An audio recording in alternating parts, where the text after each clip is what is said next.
UP triple SC अमीन भर्ती 2021 के संबंध में ये वीडियो है और वीडियो इससे जुड़ी हुई सारी जानकारी आपको देगा।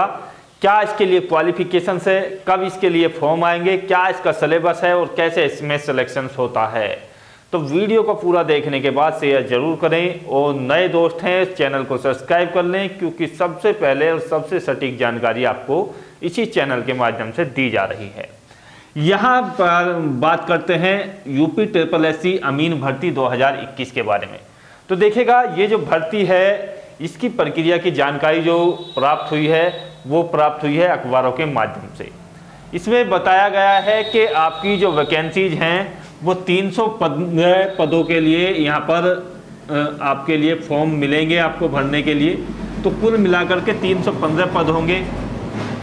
अब इन पदों के लिए पुरुष और महिला दोनों प्रकार के कैंडिडेट जो हैं योग्य होंगे। अब ये जो पद हैं ये आपके जो होते हैं ये होते हैं आपके राजस्व विभाग में। काफ़ी लोगों को नहीं पता होता है कि अमीन क्या होता है, तो मैं आपको थोड़ी सी इसके बारे में जानकारी दे दूं।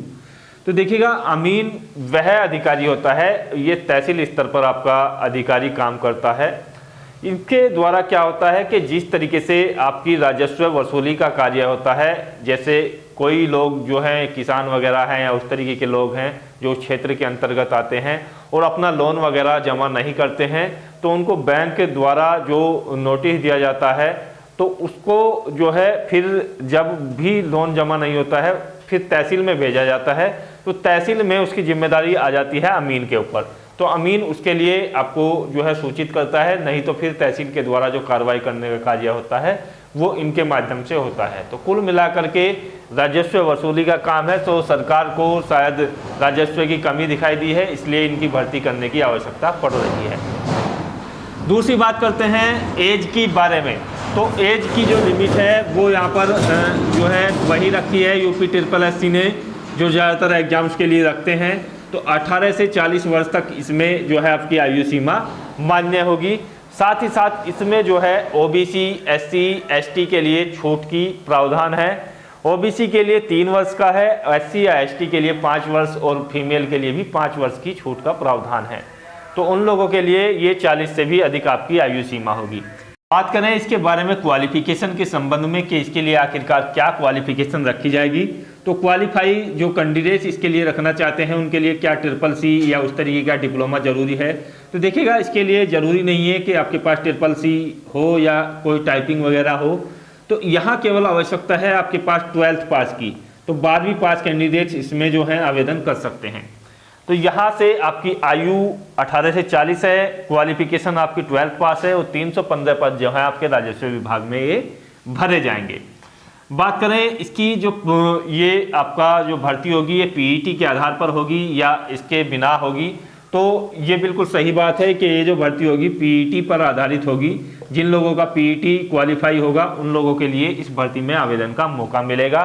तो पीईटी पास कैंडिडेट्स के लिए ये भर्ती की प्रक्रिया आपको देखने को मिलेगी।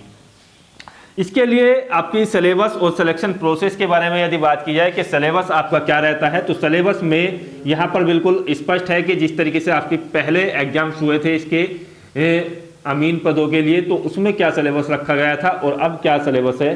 तो यहाँ पर जो जानकारी प्राप्त है उसके मुताबिक आपका जो सिलेबस है और सिलेक्शन प्रोसेस है, तो रिटिन एग्जाम्स के आधार पर आपका जो है मेरिट बनेगी और इसमें मेरिट में आपका सिलेक्शन होगा। पहले हालांकि इस पद के लिए इंटरव्यू भी होता था, लेकिन अब इंटरव्यू की जो प्रक्रिया है वो समाप्त कर दी गई है। अब रिटिन के आधार पर आपका सिलेक्शन होगा। रिटिन में क्या होगा, 150 आपसे क्वेश्चन पूछे जाएंगे। 150 क्वेश्चन जो है 300 अंकों के आपके होंगे, यानी कि एक क्वेश्चन का जो है 2 अंक आपको प्रोवाइड किया जाएगा। नेगेटिव मार्किंग इसमें अप्लाई रहेगी। नेगेटिव मार्किंग 1/3 की रहेगी और इसमें जो आपको टाइम दिया जाएगा वो टाइम जो है आपको 150 मिनट का दिया जाएगा। 150 मिनट में आपको 150 क्वेश्चंस करने होंगे, 300 अंकों के ये होंगे। अब थोड़ा सा सिलेबस की ओर ध्यान दे लेते हैं कि सिलेबस इसका आखिरकार है क्या। तो इसमें आपसे मुख्य रूप से जो है सब्जेक्ट पूछे जाएंगे। तो कौन कौन से सब्जेक्ट होंगे, इसमें आपसे पूछा जाएगा सामान्य ज्ञान। सामान्य ज्ञान के आपसे जो है यहाँ पर पूछे जाएंगे 50% आपके होंगे, ये आपके होंगे 100 अंकों के। 100 अंक आपको यहाँ पर निर्धारित किए जाएंगे 50% के लिए। दूसरा जो पार्ट है इसमें पूछा जाएगा आपसे रीजनिंग के क्वेश्चन। तो रीजनिंग के जो क्वेश्चंस होंगे ये आपके 25 क्वेश्चंस होंगे और ये जो 25 क्वेश्चंस है ये 50 मार्क्स के आपके होंगे, 50 अंक के आपके होंगे 25 क्वेश्चंस, क्योंकि 2 अंकों का एक क्वेश्चन है। तीसरा जो पार्ट पूछा जाएगा वो आपसे पूछा जाएगा जनरल साइंस। तो जनरल साइंस में आपसे जो है यहाँ पर पूछी जाएगी साइंस यानी कि सामान्य विज्ञान, ये भी आपके 25 क्वेश्चंस आपसे होंगे और ये 50 अंकों के आपके होंगे। इसके बाद जो है आपसे पूछा जाएगा मैथ, और मैथ के आपके होंगे पूरे 50 क्वेश्चंस और ये आपके होंगे 100 अंकों के।